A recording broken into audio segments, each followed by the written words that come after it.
मैं स्वागत करता हूं अपने इस यूट्यूब चैनल पर।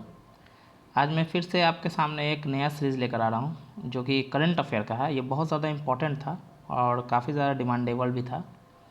अभी आप देख रहे हो कि बीपीएससी का जो एग्ज़ाम हुआ है उसमें काफ़ी टफ करंट अफेयर पूछे गए हैं। तो इसी के लिए मैं जो ये करंट अफेयर कवर करूँगा ये मासिक करंट अफेयर होगा और ये महीना का होगा, पूरे महीने को कवर करेगा। एक भी ऐसा टॉपिक नहीं होगा जो यहाँ पर छूटा रहे। और यहाँ पर डेली और वीकली इन सभी चीज़ों को यहाँ कवर किया गया है। पहले तो इसका हम थ्योरी पार्ट देखेंगे, फिर इसी सीरीज में हम इसका क्वेश्चन आंसर भी देखेंगे। मैं दिखाऊंगा कि इसका क्वेश्चन कैसा बनता है। आपको एकदम परेशानी लेने की ज़रूरत नहीं है। और यहाँ का जो करंट अफेयर है, इससे जो करंट अफेयर है एक भी बाहर नहीं जाएगा आपके एग्जाम में। आप अगर EOD का तैयारी भी कर रहे हो, बिहार दरोगा का भी कर रहे हो, CGL या 72 BPSC, तो यहाँ से एक भी करंट अफेयर बाहर नहीं जाएगा। और हम सितंबर से इसको शुरू कर रहे हैं। पहले सितंबर लाऊंगा मैं, फिर अगस्त, फिर जुलाई, अगर न्यू आ गया फिर अक्टूबर का तो मैं अक्टूबर भी ला दूंगा बीच में। और इस तरह से हम चलेंगे सीरीज़ बाई, ताकि पहले आप पहले का कवर करो फिर बाद का बाद में कवर करना। और इस सीरीज़ को आप प्लीज़ फोकस होकर पढ़िएगा और साथ ही साथ किसी को शेयर भी कर दीजिएगा ताकि सबका लाभ हो सके, क्योंकि करंट अफेयर बहुत ज़्यादा डिमांडेबल होता है और बच्चे बहुत ज़्यादा कन्फ्यूज़ हैं 71 BPSC के बाद कि आखिर करंट अफेयर पढ़े कहाँ से। तो इस लेक्चर को आप कवर कीजिए, मैं गारंटी देता हूँ कि यहाँ से बाहर क्वेश्चन नहीं जाएगा। देखिए मैंने कई बार BPSC मेंस दिया है तो मुझे अनुभव है कि करंट अफेयर कैसे कवर करना है। तो प्लीज़ इसको फोकस कीजिएगा, ठीक है। चलिए तो शुरू करते हैं। और ये सितंबर 2025 का करंट अफेयर है। आइए यहाँ पर हम क्या क्या कवर करेंगे देखिए। यहाँ पर महत्वपूर्ण समाचार, घटनाएं, वन लाइनर्स, प्रश्न उत्तर भी देखेंगे, ये सब हम यहाँ पर देखेंगे। आइए यहाँ पर हम देखिए कुछ अंतर्राष्ट्रीय करंट अफेयर देखेंगे, है ना। ये सब अंतर्राष्ट्रीय करंट अफेयर जब मैं PDF दूंगा तो आप इसको पढ़ना। फिर यहाँ पर अर्थव्यवस्था का भी हम देखेंगे। अर्थव्यवस्था, आपको पता है कि इस बार सबसे ज़्यादा BPSC ने किसी चीज़ में रुलाया है, तो वो किस चीज़ को रुलाया है लेकर, इकोनॉमिक्स को लेकर। और इकोनॉमिक्स कहीं ना कहीं क्या था, बहुत ज़्यादा बैक पूछा गया था और यह बहुत ज़्यादा टफ था, या उसका जो करंट अफेयर था वह बहुत ज़्यादा पुराना था। इस तरीके इकोनॉमिक्स का क्वेश्चन थे। तो अब हमें इकोनॉमिक्स पर फोकस करने पड़ेंगे। पहले तो BPSC के स्टूडेंट इकोनॉमिक्स पर फोकस ज़्यादा नहीं करते थे, बट अब करना पड़ेगा। कला संस्कृति भी यहाँ पर दिया गया है। महत्वपूर्ण दिन को भी हम देखेंगे, ये सब महत्वपूर्ण दिन कौन कौन से हैं। राजनीति को भी हम यहाँ पर कवर करेंगे। आइए राष्ट्रीय करंट अफेयर भी कवर करेंगे। यहाँ पर हम विज्ञान और प्रौद्योगिकी को भी कवर करेंगे। सरकारी योजनाएं, स्पोर्ट्स, पर्यावरण, नियुक्तियां, पुरस्कार और सम्मान। और साथ ही साथ हम अंत में क्या देखेंगे, जितने भी प्रश्न हैं ना, वन लाइनर कैसे बन सकते हैं उसको हम कवर करेंगे इसी क्वेश्चन, इसी थ्योरी से। तो आपका सारा कुछ यहीं कन्वर्ट मतलब कंप्लीट हो जाएगा। आपको कहीं जाने की ज़रूरत नहीं, कहीं से पढ़ने की ज़रूरत नहीं है। प्लीज़ आप इसको फोकस करें और इस लेक्चर को नोट कर लीजिएगा। मतलब जो भी मैं बताऊँगा इंपॉर्टेंट फैक्ट उसको नोट कर लीजिएगा। मैं गारंटी देता हूँ आपको कोई पैसे खर्च करने की ज़रूरत नहीं है। आजकल इंस्टीट्यूट वाले ना झूठ बोलकर बच्चे को पैसा बर्बाद कर रहे हैं। फ्री में आपको मिल रहा है, फ्री में कवर कर लो, यही चीज़ को वहाँ पर बस अपने फॉर्मेट में बनाकर आपको दे दिया जाता है। तो आपको लगता है कि बहुत अच्छा है, ये इंस्टीट्यूट है, वो इंस्टीट्यूट है, वो रिसर्च सेंटर है, वो है, ये है, बस और क्या। चलिए तो शुरू करते हैं हम अपने टॉपिक को यहाँ से सबसे पहले। और यहाँ पर देखिए कुछ फैक्ट दिया है आपको ये करंट अफेयर। जैसे बोल रहा है कि राष्ट्रपति कौन है, तो द्रौपदी मुर्मू 15वीं राष्ट्रपति हैं। उपराष्ट्रपति कौन है, तो अभी तो क्या है, उपराष्ट्रपति ने 22 जुलाई के आसपास, 21 या 22 जुलाई को उन्होंने इस्तीफा दे दिया था। प्रधानमंत्री नरेंद्र मोदी हैं। तो ये कुछ है जिसको आपको PDF में दूंगा, आप मेरे टेलीग्राम चैनल को ज्वाइन कर लीजिएगा, मैं PDF वहाँ पर सेंड कर दूंगा।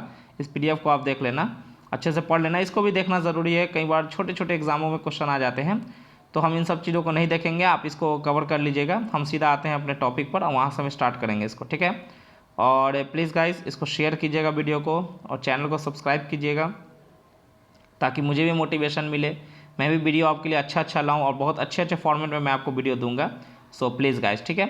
चलिए तो हम शुरू करते हैं और यहाँ से हमारा टॉपिक शुरू होता है। आइए हम शुरू करते हैं इसको। चलिए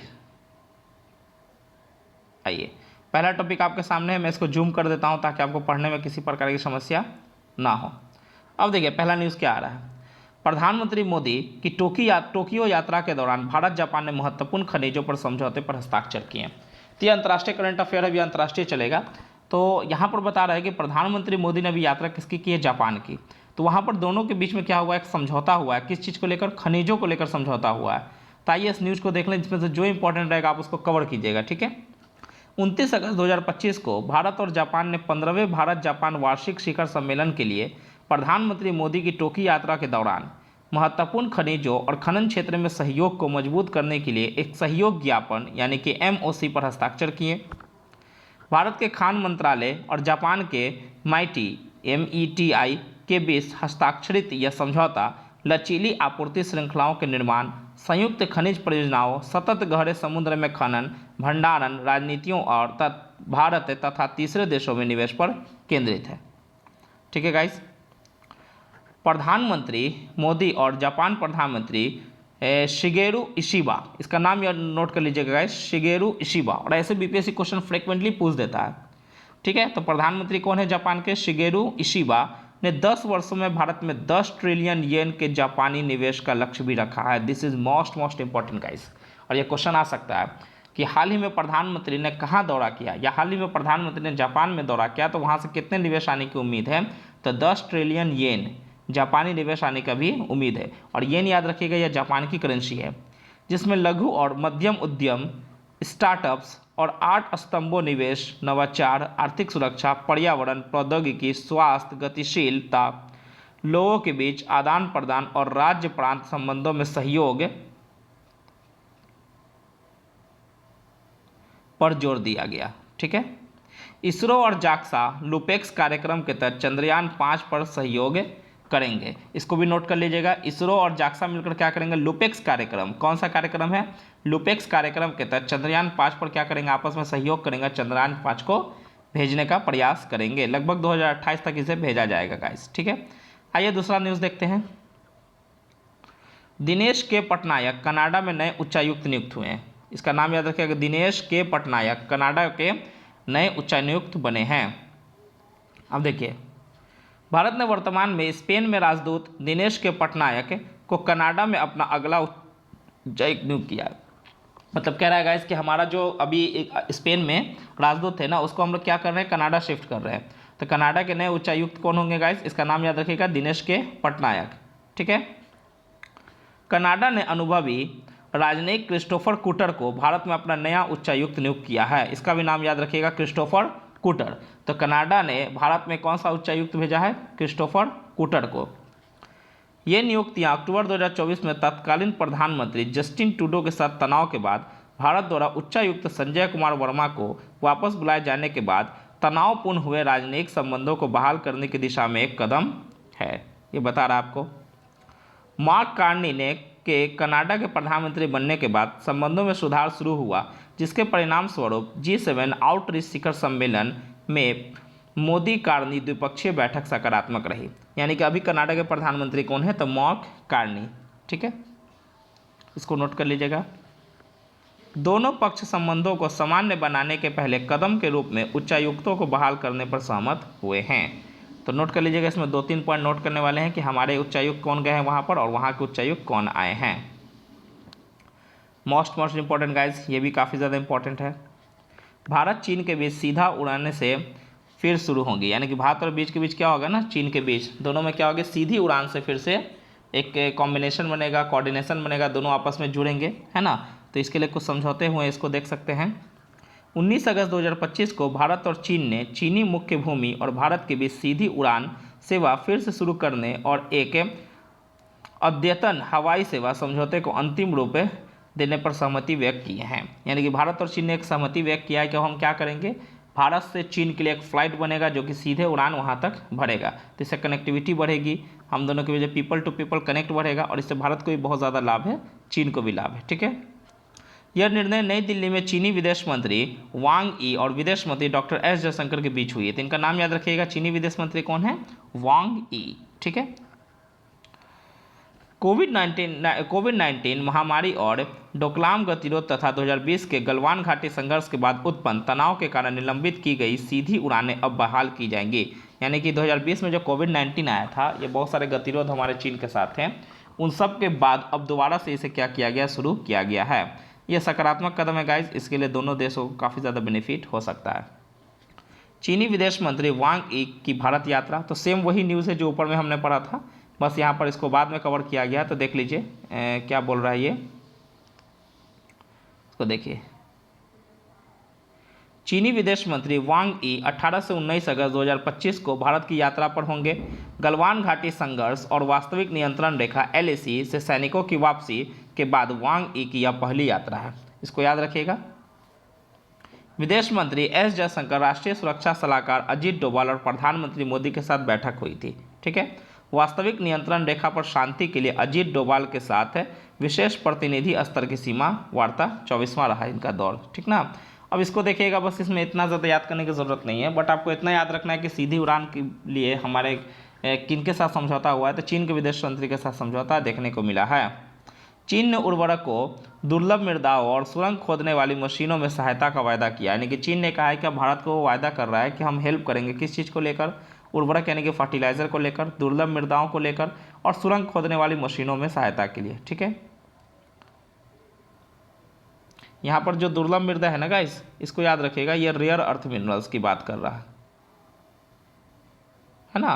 रेयर अर्थ मिनरल्स कुछ ऐसे मिनरल्स होते हैं ना जो मतलब केवल चीन के पास है, ऐसा तो नहीं, मतलब ज़्यादा चीन के पास अवेलेबल है और इससे बहुत ज़्यादा यूज़ होता है इलेक्ट्रॉनिक इंडस्ट्री में और मोबाइल वगैरह बनाने में बहुत ज़्यादा इस्तेमाल होता है, तो उसमें चीन हमारा हेल्प करेगा।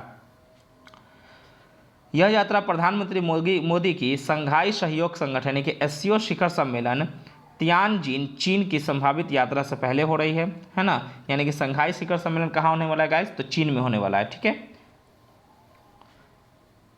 प्रतीकात्मक सद्भावना, कैलाश पर्वत, गंग रेनपोछे और मानसरोवर झील की भारतीय तीर्थ यात्राओं की बहाली, मतलब एक इसी प्रकार टॉपिक है, इसको पढ़ने की जरूरत नहीं है, बट आप ऊपर में याद रखिएगा जो मैंने ऊपर में बताया था, इसको याद रखिए, मोस्ट इंपॉर्टेंट है। ट्रंप पुतिन अलास्का शिखर सम्मेलन यूक्रेन संघर्ष पर बिना किसी समझौते के समाप्त हुआ, यानी कि हाल ही में ट्रंप और पुतिन के बीच क्या हुआ है, एक बैठक हुई है, किस चीज़ को लेकर, अलास्का शिखर सम्मेलन हुआ है, लेकिन उसका किसी प्रकार का कोई निष्कर्ष नहीं निकला है अभी तक। इसका नाम याद रखिएगा कि शिखर सम्मेलन कहाँ हुआ है, अलास्का में, किसके बीच हुआ है, रूस और यूएसए के बीच में। इस नाम को याद रखिएगा, फ्रिक्वेंटली क्वेश्चन आ जाते हैं। रूसी राष्ट्रपति व्लादिमीर पुतिन और अमेरिकी राष्ट्रपति डोनाल्ड ट्रंप के बीच अलास्का के एंकोरेज में लगभग 3 घंटे तक चली महत्वपूर्ण शिखर वार्ता यूक्रेन रूस संघर्ष पर किसी समझौते के बिना ही समाप्त हो गया, यानी कि इन दोनों के बीच में जो भी बातें हुई वहाँ पर यूक्रेन में और रूस के साथ जो युद्ध चल रहा है उसके ऊपर कोई निष्कर्ष नहीं निकला, और ये मतलब जो भी समझौते हुए वो अच्छे से हो नहीं पाए, वार्ता हुई वो अच्छे से हो नहीं पाई, बिना किसी मतलब ठोस से किसी प्रकार का कुछ निकल नहीं पाया निर्णय कि आखिर क्या करना है क्या नहीं करना है, बस इसी तरह ये समाप्त हो गया, ठीक है। पुतिन ने युद्ध को एक त्रासदी बताया, इसके मूल कारणों को दूर करने पर जोर दिया और अगली बैठक मॉस्को में करने का सुझाव दिया, यानी कि पुतिन चाहते हैं कि अगली बैठक कहाँ होगी, मॉस्को में होगी। उन्होंने यह भी दावा किया कि अगर ट्रंप 2022 में राष्ट्रपति होते तो यह संघर्ष नहीं होता, मतलब पुतिन ये बात किसको कह रहे हैं, ट्रंप को कह रहे हैं। ट्रंप ने वार्ता को बेहद उपयोगी बताते हुए कहा कि कई बिंदुओं पर सहमति बनी, लेकिन जब तक समझौता नहीं होता तब तक कोई समझौता नहीं होगा। उन्होंने कहा कि वह नाटो सहयोगियों और यूक्रेन के राष्ट्रपति जेलेंस्की से भी परामर्श क्या करेंगे ताकि किसी प्रकार का यहाँ पर जो भी यहाँ पर मुद्दे उठे हैं, जो भी यूक्रेन में हरकतें चल रही हैं उसको ठीक किया जा सके। यह एक लोकेशन दिया गया है गाइस, इसको आप देख लीजिएगा। देखिए ये है हमारा रसिया, ठीक है, और यहीं पर पड़ता है आपको यूक्रेन। तो दोनों के बीच क्या चल रहा है, संघर्ष चल रहा है, ये बहुत ज़्यादा बड़े स्तर पर संघर्ष है, तो इसको आप देखिएगा। और ये है क्या, अमेरिका है ना गाइस, और यही पड़ता है इसका अलास्का प्रोविंस, ठीक है। तो आप इसको देख लीजिएगा अच्छे से मैप में, कई बार मैप से भी क्वेश्चन आ जाते हैं, ठीक है। आइए, ऑस्ट्रेलिया सितंबर 2025 में संयुक्त राष्ट्र महासभा में फिलिस्तीनी राज्य को मान्यता देगा। ये देखिए क्या कह रहा है, ऑस्ट्रेलियाई प्रधानमंत्री एंथनी अल्बनीज, इसका नाम याद रखिएगा, ने घोषणा की है कि ऑस्ट्रेलिया 80वीं संयुक्त राष्ट्र महासभा में फिलिस्तीनी राज्य को औपचारिक रूप से मान्यता देगा और इस तरह 2 राज्य समाधान का समर्थन करने वाले फ्रांस, ब्रिटेन, कनाडा जैसे देशों के साथ शामिल होगा। लगभग 150 संयुक्त राष्ट्र सदस्य देश पहले ही फिलिस्तीन को मान्यता दे चुके हैं। यहाँ पर देखिएगा जो फिलिस्तीन और इजराइल के बीच में संघर्ष है ना, तो उसको समाप्त करने के लिए बहुत से कंट्री ये चाहते हैं कि 2 राष्ट्र बना दिया जाए, एक इजराइल अलग बना दिया जाए, फिलिस्तीन अलग बना दिया जाए। तो अभी तक फिलिस्तीन को क्या है, यूनाइटेड नेशन में इसको मान्यता नहीं है, तो इसको मान्यता देने के लिए ऑस्ट्रेलिया क्या करेगा, सहयोग करेगा, ठीक है। यह कदम जनता के दबाव और गाजा में मानवीय संकट के बीच उठाया गया है। मान्यता हमास की भूमिका न होने, गाजा से सैन्यकरण और आम चुनाव कराने की शर्त पर दी गई है। अल्बनीज ने कहा कि यह कदम शांति की दिशा में एक व्यवहारिक योगदान है, जिसे ब्रिटेन, फ्रांस, न्यूजीलैंड और जापान के नेताओं के साथ समन्वित किया गया है। यानी कि ऑस्ट्रेलिया का कहना है कि जिस तरह से फ्रांस, ब्रिटेन ने कदम उठाया ताकि वहाँ पर शांति बनाई जा सके, कई बार लगातार युद्ध होने से बच्चों की ना ही शिक्षा अच्छे से हो पा रही है, ना लोगों को पोषण मिल पा रहा है, तो इन सब चीज़ों को ख़त्म किया जाए और शांति लाया जाए, दोनों को अलग अलग बांट दिया जाए, बॉर्डर घेर दिया जाए ताकि झगड़े खत्म किए जाए। इसलिए ऑस्ट्रेलिया ये कदम उठा रहा है। फिर देखिए वही है पुतिन और ट्रंप की अलास्का में 15 अगस्त को अलास्का में बैठक हुई है। तो बस इस डेट को याद रखिएगा, बाकी हम आगे बढ़ते हैं। ठीक है गाइस, चलिए देखते हैं नेक्स्ट टॉपिक। अब देखिए, अमेरिका ने रूसी तेल के कारण भारतीय आयात पर अतिरिक्त 25% शुल्क लगाया। कुल शुल्क अब 50% हो गया। ये अभी और बढ़ गया है गाइस, लगातार शुल्क यानी कि टैरिफ लगाया ही जा रहा है भारत पर। और उसका रीज़न क्या है कि अमेरिका से, रसिया से हम लोग जो तेल लेते हैं वही एक सबसे बड़ा रीज़न है। 6 अगस्त 2025 को अमेरिकी राष्ट्रपति डोनाल्ड ट्रंप ने भारतीय आयातों पर अतिरिक्त 25% टैरिफ लगाने की घोषणा की, जिससे कुल टैरिफ अब कितना हो गया 50%। यह उस समय था, अभी यह ज़्यादा बढ़ गया, लगभग 200-250% के आसपास चला गया है। यह कदम भारत द्वारा रूसी तेल की निरंतर खरीद के जवाब में उठाया गया था, जिसके बारे में अमेरिका का दावा है कि यह उसकी विदेश नीति और राष्ट्रीय सुरक्षा के हितों का उल्लंघन है। यानी कि अमेरिका चाहता है कि हम किसी प्रकार से रूस को कमज़ोर करें, और रूस से जो भारत तेल ले रहा है तो इससे रूस के पास पैसे आ रहे हैं, और पैसे आ रहे हैं तो रूस क्या कर रहा है, उस पैसे को यूज़ कर रहा है युद्ध लड़ने के लिए। तो अमेरिका चाहता है कि इनडायरेक्टली रूस की अर्थव्यवस्था को कमज़ोर किया जाए ताकि वो युद्ध को आसानी से समाप्त कर दे और वो थोड़ा कमज़ोर हो जाए। ठीक है, भारत ने अपनी ऊर्जा सुरक्षा रणनीति का बचाव करते हुए इस कदम की अनुचित और अनुचित करार दिया है। विदेश मंत्रालय ने आवश्यक जवाबी कार्रवाई करने की चेतावनी दी है। यानी कि भारत कह रहा है कि यह हमारा इंटरनल मैटर है, और दूसरी बात हमारे पास तेल उतना ज़्यादा अवेलेबल है नहीं, और हम क्या कर रहे हैं गाइज, हम ऊर्जा सुरक्षा पर जोर दे रहे हैं। इसीलिए कि भारत ने इसकी निंदा की है और कहा है कि ये गलत है। विशेषज्ञों का अनुमान है कि अमेरिका को भारतीय निर्यात में 40 से 50% की गिरावट आएगी, जिससे कपड़ा, दवा और ऑटो पार्ट्स जैसे कुछ क्षेत्रों में नुकसान होने की संभावना है।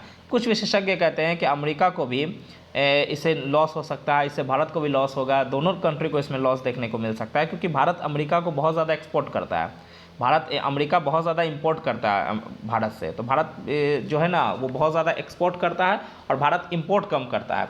तो कहीं ना कहीं अमेरिका को कम लॉस होगा, हमें ज़्यादा लॉस हो सकता है, क्योंकि अमेरिका कम एक्सपोर्ट करता है और हम ज़्यादा एक्सपोर्ट करते हैं, तो हमारे ऊपर ज़्यादा टैरिफ लगेगा, तो हमें इसकी लॉस होने की संभावना है, बट अमेरिका को भी इसकी लॉस देखने को मिलेगी। यह टैरिफ 27 अगस्त 2025 से प्रभावी होगा। भारत विश्व व्यापार संगठन में विवाद समाधान, कूटनीतिक वार्ता या जवाबी टैरिफ लगाने पर विचार कर सकता है, जिससे भारत अमेरिका व्यापार संबंधों में संभावित रूप से नया रूप आ सकता है। यानी कि कह रहा है कि भारत जो है ना वो WTO के पास जाएगा, वर्ल्ड ट्रेड ऑर्गेनाइजेशन के पास, और इसके लिए क्या करेगा, आपस में बैठक करके देख सकता है कि इस पर विचार नया निकाला जा सके। खैर आगे आइए देखते हैं नेक्स्ट टॉपिक क्या कह रहा है। यह देखिए, ये फिलीपींस के लिए है। देखिए, फिलीपींस के राष्ट्रपति मार्कोस जूनियर 4 अगस्त 2025 से भारत की 5 दिवसीय राजकीय यात्रा पर आएंगे। ठीक है, तो नाम याद रखिएगा गाइस, कौन है फिलीपींस के राष्ट्रपति, मार्कोस जूनियर, इसका नाम याद रखिएगा, ये बहुत ज़्यादा इंपॉर्टेंट हो चुका है। ठीक है, फिलीपींस के राष्ट्रपति फर्डिनेंड आर मार्कोस जूनियर 4 अगस्त 2025 को भारत की अपनी पहली राजकीय यात्रा पर नई दिल्ली पहुंचेंगे। उनके साथ प्रथम महिला लुइस अर्नेटा मार्कोस और एक उच्च स्तरीय प्रतिनिधि मंडल भी होगा। ठीक है, इसका नाम याद रखिएगा बस कि ये कहाँ आ रहे हैं। ठीक है, इस यात्रा के दौरान वह प्रधानमंत्री नरेंद्र मोदी के साथ द्विपक्षीय वार्ता करेंगे, राष्ट्रपति द्रौपदी मुर्मू से मिलेंगे और विदेश मंत्री डॉक्टर एस जयशंकर उनसे मुलाकात करेंगे। राष्ट्रपति मार्कोस बेंगलोर भी जाएंगे। ठीक ना, इतना याद नहीं रखना है कहाँ जाएंगे नहीं जाएंगे, बस उनका नाम याद रखिएगा। यह यात्रा भारत फिलीपींस राजनयिक संबंधों की 75वीं वर्षगांठ का प्रतीक है, और इसका उद्देश्य क्या है, भारत की एक्ट ईस्ट नीति और हिंद प्रशांत दृष्टिकोण के तहत व्यापार, रक्षा, समुद्री सुरक्षा, स्वास्थ्य सेवा और डिजिटल प्रौद्योगिकियों जैसे क्षेत्रों में सहयोग को बढ़ावा देना।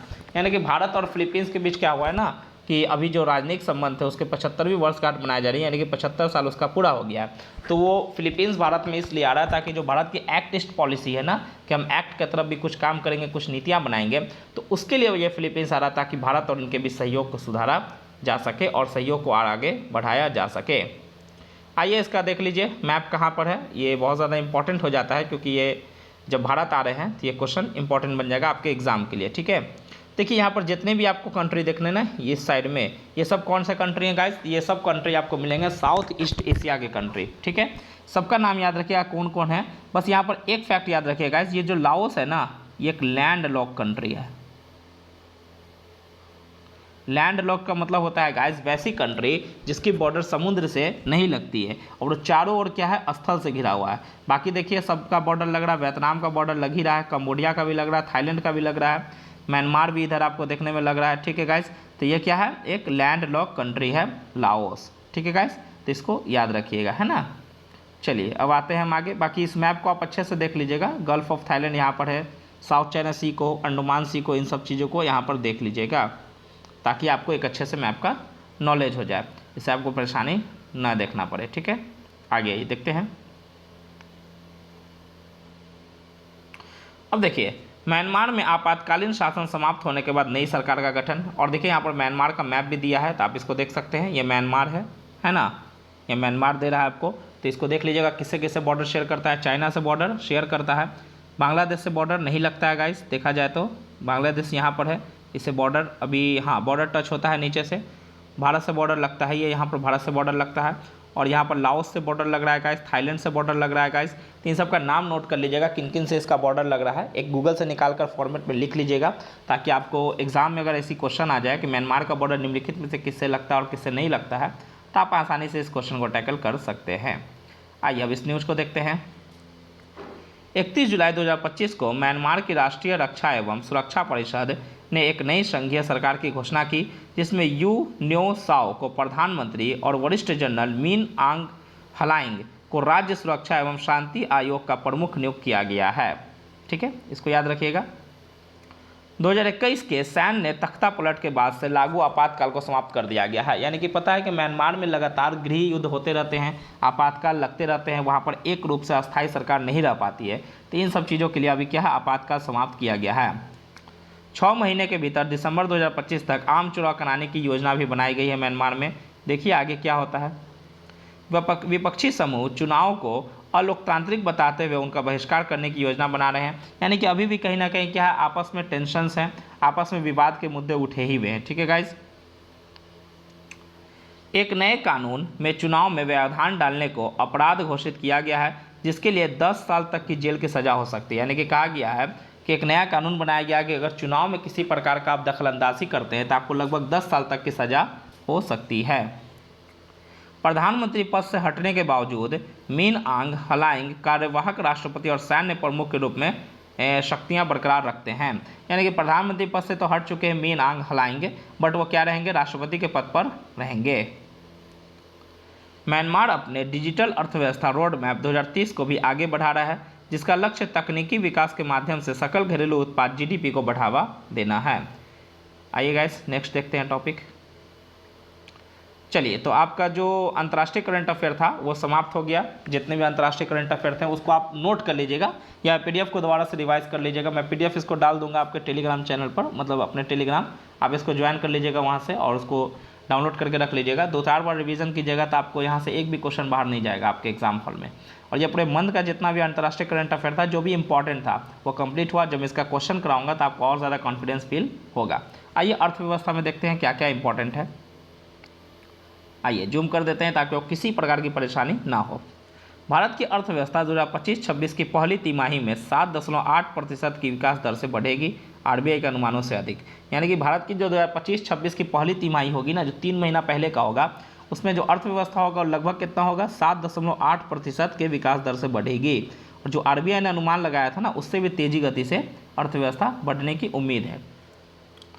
सकल घरेलू उत्पाद GDP वृद्धि भारत की अर्थव्यवस्था अप्रैल-जून 2025 में 7.8% बढ़ी, जो 2024-25 की पहली तिमाही में 6.5% थी। प्रमुख कारक देखिए, इसका रीज़न क्या हो सकता है। सबसे पहला कृषि में देखा जाए तो काफ़ी अच्छा विकास देखने को मिल रहा है। विनिर्माण क्षेत्र में विकास मिला है। निर्माण में देखिए कितना ज़्यादा विकास है। सेवा क्षेत्र में पिछले वर्ष 6.8% की तुलना में अभी कितना हो गया, 9.3%। देखिए गाइस, तो इन सब चीज़ों का नाम याद रखिएगा। एग्जाम में क्वेश्चन आ सकते हैं कि आखिर भारत की पहली तिमाही में जो विकास दर हुई है उसमें रीज़न कौन कौन से हैं।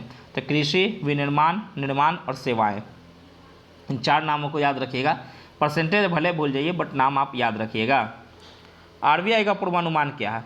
विकास दर आरबीआई की पहली तिमाही के 6.5% के अनुमान से अधिक रही। पूरे वर्ष 2025-26 का पूर्वानुमान 6.5% ही रहेगा, यानी कि पूरे वर्ष कितना विकास होने के अनुमान है?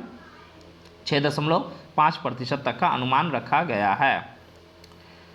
आइए नेक्स्ट क्वेश्चन देखते हैं, और ये भी वही सेम क्वेश्चन है जो अंतर्राष्ट्रीय में हमने पढ़ा था कि अमेरिका ने क्या किया है, भारत पर टैक्स लगा दिया, टैरिफ लगा दिया बहुत ज़्यादा, और 50% टैरिफ अब तक पहुंच चुका है। तो इसको हम ऊपर कर चुके हैं, तो इसको नीचे में हम कवर नहीं करेंगे। आइए नेक्स्ट टॉपिक देखते हैं। प्रधानमंत्री मोदी ने गुजरात में मारुति सुजुकी के पहले ईवी यानी कि इलेक्ट्रिक व्हीकल ई विटारा और लिथियम आयन बैटरी प्लांट का उद्घाटन किया है। तो मोदी जी ने कहाँ पर किया है? गुजरात में मारुति सुजुकी का किया है, ठीक है। तो इसका नाम याद रखिएगा, क्या नाम है? E Vitara. आइए देखते हैं। प्रधानमंत्री मोदी ने 26 अगस्त 2025 को अहमदाबाद के हंसलपुर में मारुति सुजुकी के पहले बैटरी इलेक्ट्रिक वाहन ई विटारा, इसका नाम याद रखिएगा, हंसलपुर में ई विटारा और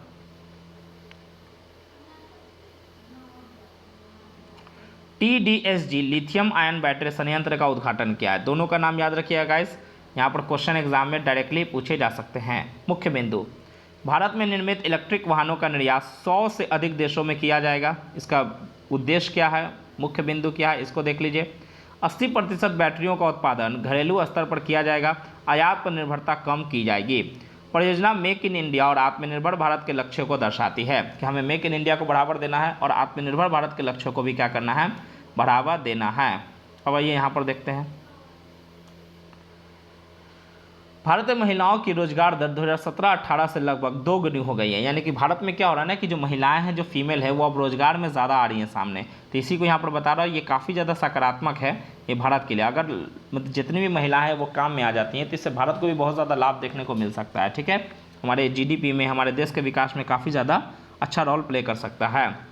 श्रम एवं रोजगार मंत्रालय के आवधिक श्रम बल सर्वेक्षण 2023-24 के अनुसार महिला कार्यबल भागीदारी दर 22% 2017-18 में थी से लगभग 2 गुनी होकर 40.3% हो गई है, और बेरोजगारी दर 5.6% से घटकर 3.2% हो चुकी है। यह अभी क्या है, एक रिपोर्ट में दिया गया है।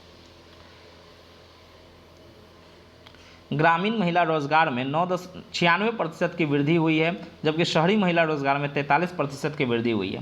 तो यहाँ पर रिपोर्ट में यह भी बता रहा है कि जो ग्रामीण महिला रोजगार में ना 96% की वृद्धि देखी गई है और शहरी महिला रोजगार में 43% की वृद्धि हुई है। और इस कोटेशन को, इस रिपोर्ट को आप अच्छे से कोट कर सकते हो अपने मेंस राइटिंग में। अगर 71 BPSC का आपका एग्जाम निकलता है तो इसको अच्छा से कोट कीजिएगा, आपको बहुत अच्छा नंबर मिलेगा। अगर पूछता है कि भारत में महिला सशक्तिकरण की क्या स्थिति है, महिलाओं में रोजगार की क्या स्थिति है, तो आप आराम से इसको कोट कीजिए, वहाँ पर डेटा को डालिए, आपको काफ़ी अच्छे मार्क्स देखने को मिलेंगे। महिलाओं की रोजगार क्षमता 47.53% 2024 में थी, बनाम 2013 में कितनी थी? 42%। कह रहा है कि अभी रोजगार क्षमता में वृद्धि देखी गई है। आइए, स्नातकोत्तर और उच्चतर रोजगार दर 34.5% से बढ़कर 40% हो गई है। ये सब रिपोर्ट आप मेंस के लिए रखिएगा। भारत कौशल रिपोर्ट 2025 वैश्विक स्तर पर 55% स्नातक रोजगार योग्य हैं, यानी कि बता रहा है कि कितनी क्षमता है अभी और करने के लिए, है ना। EPFO पेरोल 7 वर्षों में 1.5 करोड़ महिलाएं औपचारिक कार्यबल में शामिल हुई हैं। ये बहुत बड़ी बात है गाइज कि 7 वर्षों में 1.56 करोड़ महिलाएं औपचारिक कार्यबल में शामिल हो चुकी हैं। ई श्रम पोर्टल में देखिए 16.69 करोड़ महिलाएं श्रमिक पंजीकृत हैं, यानी कि ई श्रम पोर्टल में लगभग 16.69 करोड़ महिलाएं पंजीकृत हैं। महिला स्वरोजगार हिस्सेदारी में देखिए 51.9% से 67.4%, यानी कि 2017-18 में कितना था? 51.9%, और 2023-24 में कितना हो गया? 67.4%। ये बढ़ा है। लिंग आधारित बजट में देखिए 0.85 लाख करोड़ 2013-14 में लिंग आधारित बजट आता था, और अब कितना आता है? 4.49 लाख करोड़ 2025-26 में बजट देखने को मिलता है। प्रधानमंत्री मुद्रा योजना में देखिए 68% ऋण महिलाओं को दिया गया। आप सोच सकते हैं कि 68% ऋण अकेली योजना, मतलब महिलाएं इसकी लाभ ले रही हैं। प्रधानमंत्री स्वनिधि में देखिए 44% महिलाएं लाभार्थी हैं प्रधानमंत्री स्वनिधि योजना में। महिलाओं के नेतृत्व वाले MSME की संख्या दोगुनी होकर 1.92 करोड़ हो गई है, जिससे 89 लाख नए रोजगार सृजित हुए हैं। इसको भी याद रखिएगा गाइस, वेरी वेरी इंपॉर्टेंट आपके एग्जाम के लिए, मेंस में आप इसको कोट करिएगा, आपको काफ़ी अच्छा मार्क्स देखने को मिलेगा। आइए देखते हैं, S&P ने भारत की सॉवरेन क्रेडिट रेटिंग को बढ़ाकर BBB किया है। यानी कि जो S&P है ना, ये एक प्रकार का रेटिंग एजेंसी है, ये रेटिंग निकालती है कि कौन से कंट्री की कैसी रेटिंग है क्रेडिट की, उससे उधार वहाँ पर कैसा मतलब सेफ रहेगा नहीं रहेगा, इन सब चीज़ें के लिए। तो उन्होंने क्या किया है, भारत की रेटिंग को BBB में कर दिया है। तो ये काफ़ी अच्छा इन्फॉर्मेशन है, आप इसको देखिए और इसको भी आप नोट कर सकते हैं मेंस के लिए। 14 अगस्त 2025 को S&P ग्लोबल रेटिंग्स ने भारत की दीर्घकालिक सॉवरेन क्रेडिट रेटिंग को BBB से बढ़ाकर BBB कर दिया है ना। पहले क्या था, BBB निगेटिव में था, अब BBB कर दिया गया है, जो 18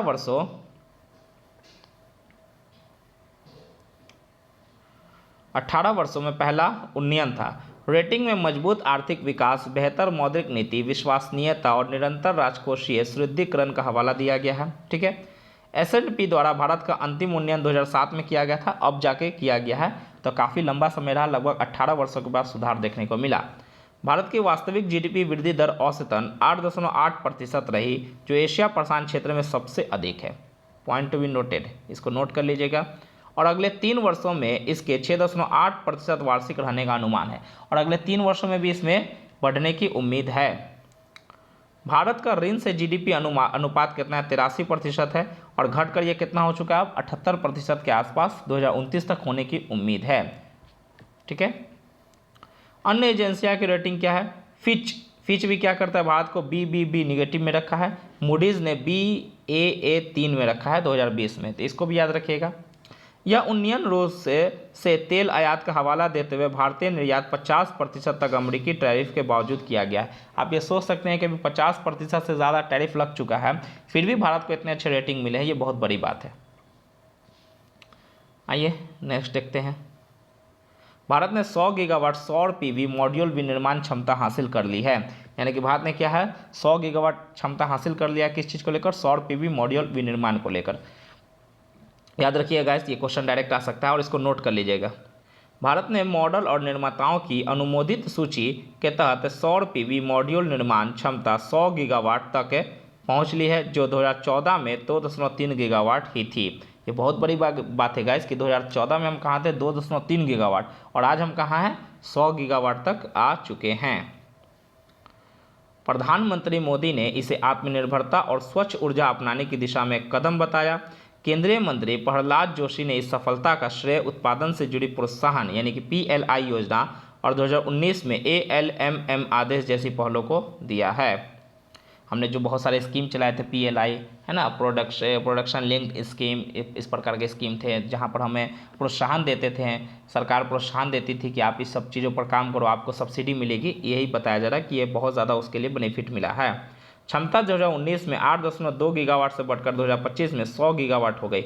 ये भी देखिएगा, 2019 में 8.2 गीगावाट ही थी, जिसमें 100 निर्माता 123 इकाइयों का संचालन कर रहे हैं।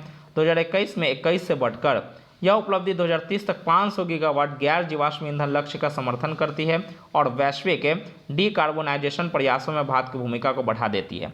आपको पता है गाइस कि हमने 2030 तक एक लक्ष्य रखा है कि हमें गैर जीवाश्म ईंधन यानी कि फॉसिल फ्यूल का इस्तेमाल न करके हमें नवीकरणीय ऊर्जा हो गया, न्यूक्लियर पावर हो गया, इन सब चीज़ों का इस्तेमाल करके हमें 500 गीगावाट गैर जीवाश्म ईंधन लक्ष्य हासिल करना है। तो 100 गीगावाट अकेला सौर ऊर्जा यहाँ पर योगदान दे रहा है, आप इसको देख सकते हैं। भारत ने बांग्लादेश से भूमि मार्ग से जूट आयात पर प्रतिबंध लगाया, केवल नहावा शेवा बंदरगाह के माध्यम से अनुमति दी है। ये बहुत बड़ी बात है कि भारत ने बांग्लादेश से भूमि मार्ग से यानी कि जो स्थल मार्ग से जो भी आता है ना जूट, उस पर क्या कर दिया, आयात पर प्रतिबंध लगा दिया है। और जो नहावा शेवा बंदरगाह है ना, यहीं से अलाउ किया गया कि यहीं से आप भेज सकते हैं। देखिए न्यूज़ क्या है, 12 अगस्त 2025 को भारत ने बांग्लादेश से कुछ जूट उत्पादों के मुक्त भूमि मार्ग से आयात पर प्रतिबंध लगा दिया। उन्हें महाराष्ट्र के नहावा शेवा बंदरगाह तक सीमित कर दिया है कि केवल वो नहावा शेवा बंदरगाह से ही ला सकते हैं। इस प्रतिबंध में बिना प्रक्षलित बुने हुए जूट के कपड़े, जूट की रस्सी और जूट के बोरे थैले शामिल हैं। ठीक है, यह प्रतिबंध 2025 के पहले व्यापार प्रतिबंधों और 9 अप्रैल को बांग्लादेश की ट्रांसशिपमेंट सुविधा को रद्द करने के बाद आया है, जो चीन में बांग्लादेश के आंतरिक में नेता मोहम्मद यूनुस की टिप्पणियों के बाद उत्पन्न राजनीतिक तनाव के बीच लागू किया गया था। यानी कि कहीं ना कहीं यह दिखाता है गाइस कि हमारा बांग्लादेश अभी कुछ अच्छा रिलेशन अभी नहीं देखा जा रहा है, क्योंकि मोहम्मद यूनुस ने कुछ टिप्पणियां की थी, उसके लिए क्या हुआ है, भारत ने यह डिसीजन लेने पर मजबूर हुआ है। इस कदम का उद्देश्य क्या है? भारत के जूट उद्योग की रक्षा करना, यानी कि भारत में जो जूट उद्योग है ना उसको बढ़ावा देना। आपको पता है कि इस पूरे दुनिया में सबसे ज़्यादा जूट उत्पादक दो ही देश हैं, एक बांग्लादेश एक भारत है। तो भारत के जूट उद्योग को बढ़ावा देना है, राजनयिक दबाव बनाना और आयात मार्गों को विनियमित करना है, जिससे 2023-24 में 12.9 बिलियन अमेरिकी डॉलर का द्विपक्षीय व्यापार प्रभावित होगा। और इससे लॉस भी देखा जाएगा, बांग्लादेश को ज़्यादा लॉस होगा गाइस, भारत को इससे लॉस कम होगा। आइए आगे देखते हैं, इसको नोट कर लीजिएगा। आरबीआई ने रेपो दर को 5.5% पर अपरिवर्तित रखा। एमएसपी बैठक, इसकी जो एमपीसी बैठक हुई है, मॉनेटरी पॉलिसी कमेटी की बैठक अगस्त 2025 में, वहाँ पर निर्णय लिया गया है। तो आप बस इतना ही फैक्ट याद रखिएगा कि आरबीआई ने रेपो रेट कितना रखा है, 5.5%। ये इसको बस ध्यान में रखिएगा, बस, और ज़्यादा इसमें याद करने की ज़रूरत नहीं है। ठीक है, आइए आगे बढ़ते हैं। इसको अनुमान याद करने की ज़रूरत नहीं है, ये क्वेश्चन एग्जाम में उतना डीप में नहीं पूछे जाते हैं। भारत 2024 में बना दुनिया का 5वां सबसे बड़ा विमानन बाजार। This is very very important question, और ये मतलब डायरेक्टली फ्रीक्वेंटली क्वेश्चन एग्जाम में देखने को मिल जाते हैं।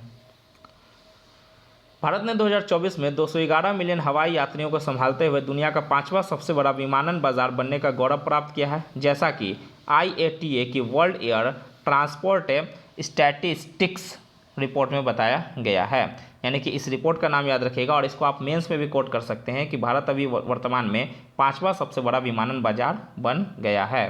ठीक है, यह 2023 की तुलना में 11.1% की वृद्धि को दर्शाता है, और भारत ने जापान को 205 मिलियन यात्रियों को पीछे छोड़ दिया। यानी कि भारत ने किसको पीछे छोड़ा है? तो भारत ने जापान को पीछे छोड़कर विमानन बाजार में 5वां स्थान हासिल किया है। 2024 के शीर्ष विमानन बाजार इस प्रकार रहे हैं, तब देख लीजिएगा। सबसे पहले पर कौन आता है गाइस? अमेरिका आता है 846 मिलियन यात्री के साथ, फिर चीन आता है 741 मिलियन यात्री के साथ, फिर यूके आता है 261 मिलियन यात्री, फिर स्पेन आता है 241 मिलियन यात्री, और फिर भारत आता है 211 मिलियन यात्री। मुझे लगता है कि भारत यूके स्पेन को भी जल्द ही पीछे छोड़ने में सफल रहेगा। इसको याद रख लीजिएगा, रैंकिंग कई बार एग्जामों में क्वेश्चन आ सकते हैं।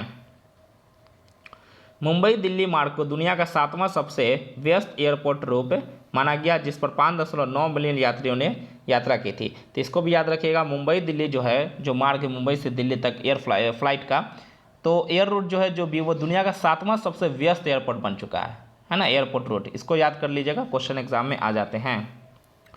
दुनिया का सबसे व्यस्त मार्ग कौन है? जेजू सियोल, जो दक्षिण कोरिया का रहा, जिस पर 13.2 मिलियन यात्रियों ने उड़ान भरी है। इसको भी याद रखिएगा, this is very important for your BPSC and EODO and other any competitive examination. आप इसको नोट कर लीजिए, एग्जाम में ऐसे फ्रिक्वेंटली क्वेश्चन देखने को मिल जाते हैं। आइए नेक्स्ट क्वेश्चन देखते हैं क्या बोल रहा है। ये देखिए, मिनिस्ट्री ऑफ एक्सटर्नल अफेयर्स का डेटा है। अब देखिए क्या बोल रहा है। पश्चिमी आलोचना के बीच विदेश मंत्रालय ने रूस से भारत के तेल आयात का बचाव किया। यानी कि ये वही न्यूज़ है जो अपने ऊपर में पड़ा था कि भारत जो रूस से तेल आयात करता है, तो अमेरिका ने इस पर काफ़ी ज़्यादा निंदा की और अफ्रीका ने टैरिफ पे टैरिफ लगाया है। इस पर विदेश मंत्रालय का क्या कहना है, ये देखिए।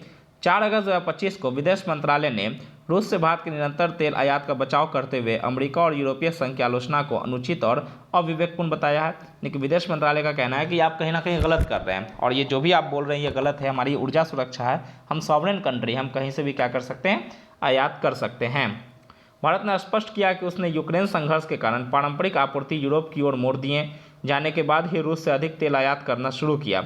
विदेश मंत्रालय ने इस बात पर जोर दिया कि इस तरह के आयात राष्ट्रीय हित और भारतीय उपभोक्ताओं के किफ़ायती ऊर्जा के लिए आवश्यक है। और सही बात है गाइस, आज भारत में सभी के पास गाड़ियां देखने को मिलती हैं, गाड़ियों की संख्या बढ़ गई है, तो हमें कहीं ना कहीं ऐसा ऊर्जा चाहिए, हम ऐसे देशों से इंपोर्ट करेंगे जहां से हमें सस्ता तेल उपलब्ध हो सके। ठीक है, विदेश मंत्रालय ने पश्चिमी पाखंड को उजागर करते हुए कहा कि अमेरिका अभी भी रूस से यूरेनियम, पैलेडियम, उर्वरक और अन्य वस्तुओं का आयात करता है। यानी कि भारत ने भी लांछन लगाया कि अमेरिका अभी भी क्या है, यूरेनियम ले ही रहा है, पैलेडियम ले ही रहा है, उर्वरक यानी कि फर्टिलाइजर ले रहा है। ठीक है, 2024 में यूरोपीय संघ का रूस के साथ लगभग 6-7.5 बिलियन का पाउंड का क्या रहा, यूरो का निर्यात रहा है। मतलब उन दोनों के बीच द्विपक्षीय आयात और निर्यात देखने को मिला है, जो कि पिछले बार से काफ़ी ज़्यादा ज़्यादा है। और साथ ही साथ जो सेवा का देखिएगा ना व्यापार, तो कितना है 17.2 यूरो बिलियन के आसपास है। तो आप सोच सकते हैं गाइस कि हम पर ज़बरदस्ती का लांछन लगाया जा रहा है हमें बदनाम करने के लिए वर्ल्ड लेवल पर, और कहीं ना कहीं अमेरिका ये चाहता है कि हम अमेरिका से तेल खरीदें, ठीक है, इसी के लिए अमेरिका ऐसा कदम उठा रहा है।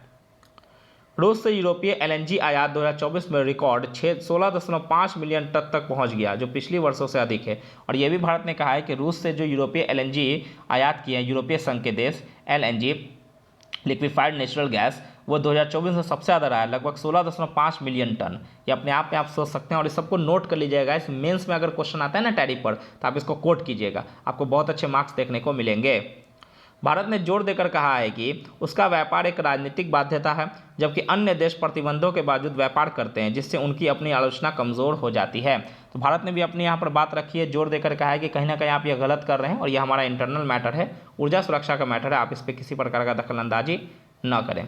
कला और संस्कृति में हम आ चुके हैं गाइस, चलिए इसको देखते हैं। चलिए दोस्तों, तो वीडियो काफ़ी बड़ा हो गया है, मैं सोच रहा हूँ कि कला और संस्कृति से मैं इसको पार्ट 2 में ला दूँ, ताकि आपके पूरे मंथ का अच्छे से करंट अफेयर कवर हो जाए। मैं इसको जल्दी आज रात में या कल अपलोड कर दूंगा, कला और संस्कृति से इसका पार्ट 2। तो आप इसको प्लीज़ बने रहिए इस चैनल के साथ, आपको गारंटेड हर महीने का करंट अफेयर आपको उपलब्ध होगा और काफ़ी डिटेल में होगा। आपने अभी देखा ही होगा मैंने कितना डिटेल में आप लोगों को बताया है, इसको नोट कर लीजिएगा। एग्जाम हॉल में आपको किसी प्रकार की परेशानी नहीं होगी और कोई कोर्स खरीदने की जरूरत नहीं है गाइज। मेरे चैनल को आप सब्सक्राइब कर लीजिए। मैं total BPSC, AODO, CGL, Bihar दरोगा सबके लिए मैं अच्छे सीरीज़ ला रहा हूँ गाइस। जैसे मेरा मॉडर्न हिस्ट्री का एक सीरीज़ चल रहा है, घटना चक्र का, NCERT का साइंस का सीरीज़ चल रहा है, साथ ही साथ NCERT में SST ये पढ़ा रहा हूँ, जहाँ पर ज्योग्राफी हम कवर कर रहे हैं। तो आप प्लीज़ इसको कवर कीजिए, आपको किसी प्रकार की समस्या देखने को नहीं मिलेगी। चलिए तो फिर मिलते हैं गाइस सेकंड पार्ट में, जब तक के लिए